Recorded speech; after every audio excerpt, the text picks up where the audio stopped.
নমস্কার, কলকাতা টিভি ডিজিটালে আপনাদের স্বাগত। আপনাদের সঙ্গে রয়েছি আমি ঋষিকেশ। প্রয়োজন হলে ভারত অপারেশন সিঁদুর 2 করার জন্য প্রস্তুত রয়েছে। এই কথা কে বলছে জানেন? বলছেন সেনা প্রধান উপেন্দ্র দ্বিবেদী। পুনেতে শনিবার দিন যে ন্যাশনাল প্যারেড বা পাসিং আউট প্যারেড ছিল, সেই ন্যাশনাল পাসিং আউট প্যারেডের পরে তিনি সাংবাদিকদের মুখোমুখি হয়ে বলছেন যে স্থলবাহিনী, নৌবাহিনী এবং এয়ারফোর্স এরা প্রত্যেকেই কিন্তু প্রস্তুত রয়েছেন এবং এদের সমন্বয়ের মাধ্যমে যে কোনো আধুনিক যুদ্ধের জন্য ভারত প্রস্তুত রয়েছে বলে মনে করছেন বা প্রস্তুত রয়েছে বলে বার্তা দিলেন উপেন্দ্র দ্বিবেদী। এবং তার আরও বক্তব্য যে এই যে তিন বাহিনী তাদের মধ্যে যে সমন্বয় এবং দক্ষতা, এই দক্ষতা এবং সমন্বয়ের উপরে জোর দেওয়া হচ্ছে এবং আগামী দিনে যদি অপারেশন সিঁদুর 2ও হয়, তার জন্য কিন্তু ভারতীয় সেনাবাহিনী প্রস্তুত রয়েছে বলে তিনি মনে করছেন। ন্যাশনাল ডিফেন্স একাডেমির পাসিং আউটে পুনেতে শনিবার দিন এই কথা বলেছেন সেনাপ্রধান।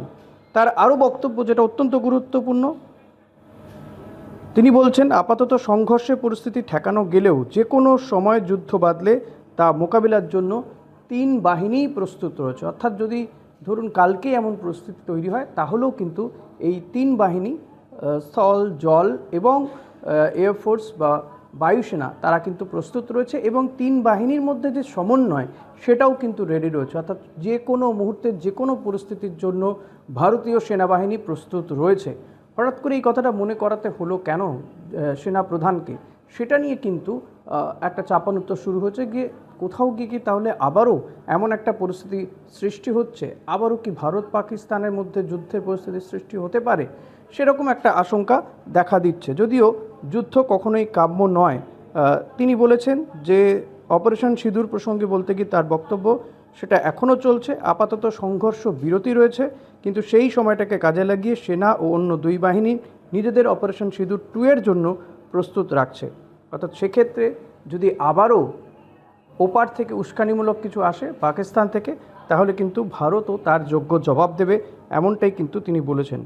নৌসেনা প্রধান অ্যাডমিরাল দীনেশ ত্রিপাঠী তিনিও বলেছেন কিন্তু যে এই 3 বাহিনীর সমন্বয়ের কথা তিনিও কিন্তু তুলে ধরেছেন। অর্থাৎ ভারত যে কোনো সময়ে যে কোনো দিন যুদ্ধের জন্য প্রস্তুত রয়েছে বলে এটা কিন্তু এই বার্তাই কিন্তু দেয়া হলো। অর্থাৎ কোথাও গিয়ে এই একটা হুমকিও দেয়া থাকলো পাকিস্তানের উদ্দেশ্যে, যদি আবারও তারা এই সীমান্তে তারা তেমন কোনো যদি আবারও এই ধরনের উস্কানিমূলক কোনো কাজকর্ম করে, তাহলে তাদের যোগ্য জবাব দিতে ভারত যে এতটুকু দেরি করবে না, তা কিন্তু এই সেনাপ্রধান তারা কিন্তু জানিয়ে দিয়েছে।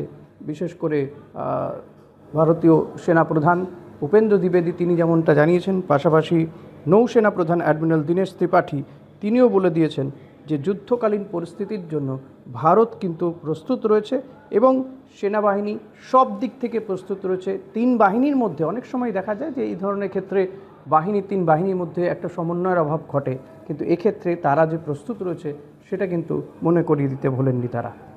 তো সব মিলিয়ে সেনাবাহিনী যে প্রস্তুত রয়েছে এবং আবার যুদ্ধ পরিস্থিতি তৈরি হলে বা যদি কোথাও উস্কানিমূলক কিছু ঘটায় পাকিস্তান, তার কিন্তু যোগ্য জবাব দেবে ভারতীয় সেনা, সেটাই মনে করিয়ে দিতে চেয়েছেন সেনাপ্রধান।